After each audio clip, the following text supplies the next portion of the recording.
clay off on the outside and trim the inside and leave that part alone. Making sense? The more you can catch on to the little details, the more successful you're going to be, and it's going to make a lot of sense.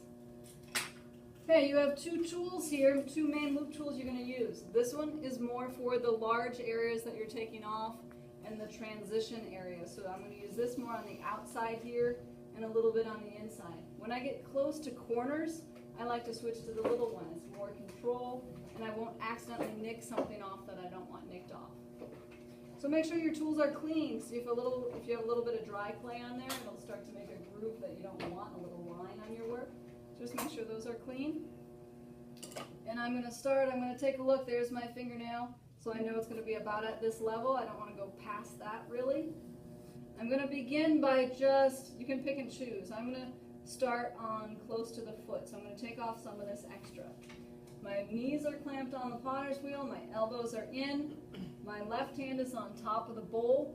That's going to prevent, this little gesture here is going to prevent, if this tool gets caught in the clay, it's going to prevent it from flying off. So if this gets caught, it lifts it out of the little stoppers, and I've seen them topple off the wheel and they go crush on the floor, and we don't want that. So a little hand on here helps. More points of contact help. So I'm even leaning the tool here, thumb here, creating a stable unit, face above the clay, and I'm going to start to cut. So this is also called a ribbon tool. Do you see why? And so I'm just going to trim to bring it relatively close to my line there. Now I have this part here. I'm going to trim this off. So I'm starting to establish that corner. I'm putting a decent amount of pressure on it to get a nice cut, a nice ribbon. And I'm going to transition it now down to the outside. And I had a lot of weight right here. So I'm not going to be afraid to take off more.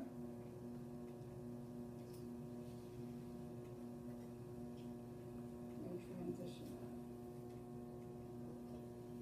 Oh, the ribbon's pretty. I like them. So I'm going to stop for a minute, take a look at what I have so far. You can kind of tap it to hear the thickness. It gets a higher pitch the thinner it is. So you can hear the top.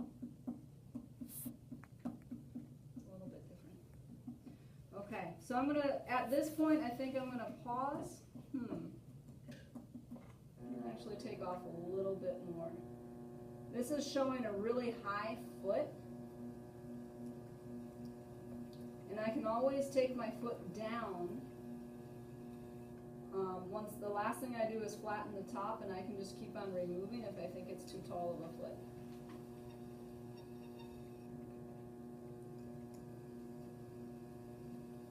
If you start to feel any give with the clay, that means you're getting really thin and you have to stop immediately.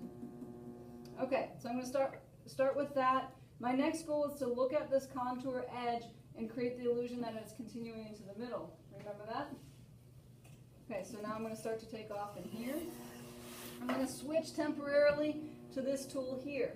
I'm going to be putting this tool right at this spot, but I'm going to angle it so the corner goes in and the center, the point closest to the center, is kind of angling up so that I don't just create a hole, like a line or a canal there.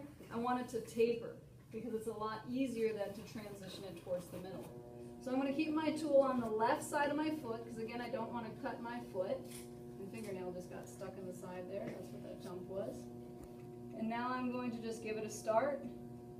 And you want to stay in a groove. So you create a groove and you want to stay in that groove. Now I'm increasing the angle and I'm going to taper in towards the center so I don't get that hard edge on the left side. Angle in, taper towards the center. I can also leave my center point here for a while because that shows me how much am I taking off from this point down to that corner. And I am aiming again to match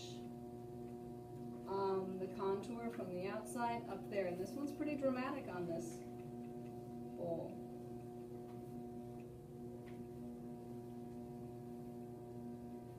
You just slowly carve away. It is messy. Alright, but they're all dry scraps. It's okay. I'm going to switch to the big one now so I can take off a little bit more at a time. And And just because this is a small area, I am going to take off the center. So I have a little bit more space to work. It really likes to catch when you get to the center point, so you have to hold on very tight. Notice that the tool is inside my palm. I'm not holding it like a pencil. You wouldn't have enough grip. And I'm going to angle it back down to that corner. I'm going to pause for a quick. Okay, I think I'm doing okay. Right now I have a very clunky foot, but I need to get off my wheel. I need to come down here and I need to start checking. This is where I could use your help. That was my first guess, that I was getting close to being the right contour. So squat down, help me out. Am I getting the illusion that this is coming through and continuing on this side? Am I close? Did I get it? I'm thinking it's pretty good actually, because it's giving this upward movement here and it's continuing about there. So I'm going to say I think it's pretty good. What I need to do is clean up my craftsmanship, and I need to lower this point a little bit because it seems a little bit pointy. Agreed? Okay. So I'm going to slide back on, and first of all I'm just going to take that little point off. Again, multiple points of contact. I want that to look a little rounder. Tapering it in. Switch to the little one. And now I can start to kind of sculpt or carve. What kind of foot do I want? Should I go with a straight vertical one, or should I angle it, round it? Straight. We're going straight today? We want straight. We can have a nice indent right there, so it's a 90-degree cut. We can go upward. Flip my tool. I'm going to now get it on that bottom part and just transition it in. And go on the inside, holding on tight. Now I'm holding this one like a pencil, and I'm going to angle it here. More points of contact on the bowl itself, along with the tool and my other hand. Angling it in there, getting a really nice corner. But notice with the consistency just right, it has a beautiful cut. It makes it so much easier if you can get the consistency right. And I just nicked my fingernail on the outside, so we'll just gently clean that up. Do I like the height? Yeah. We like a tall foot on this bowl, or should I shorten it? Oh. I think I need to shorten it a little bit, but I'll keep it rather tall. I'll listen to you guys. And it's a teeny bit uneven. So the last step that you do, I have the exterior going towards the center. Craftsmanship looks nice. If I want, and I'll do it real quick, I can flip this tool over, make sure it's clean, and I can burnish. See how there's little speckles in here from the grog in the clay?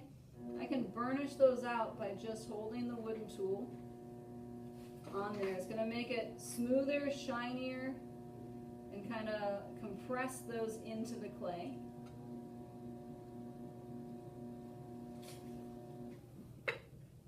With just a quick little motion, and that smoothed it out. Okay? Just be careful that this doesn't get stuck on these. Last step I'm going to do then is hold on tight to this, make sure my tool is clean again, and I need to make this flat. Now your inclination is going to want to follow the clay, and if your clay is bumpy, it's going to try to push your hand up. You have to think of yourself as a stable unit that you are lowering down, and that clay is going to cut underneath your hand. So you hold steady and you let it just cut. So we're going for a taller foot, so I'm not going to take much off. But this way I know that is going to be nice and level. Last thing I get to do is we want to avoid any chipping. So I can either just take my fingers right here and just smooth those corners off if I want them rather sharp, or you can take your tool and just dab it just a little bit and it'll bevel that edge just a teeny bit. On this piece, I think just my fingers themselves created a nice smooth finish. I'm going to burnish with my finger and check this, and I believe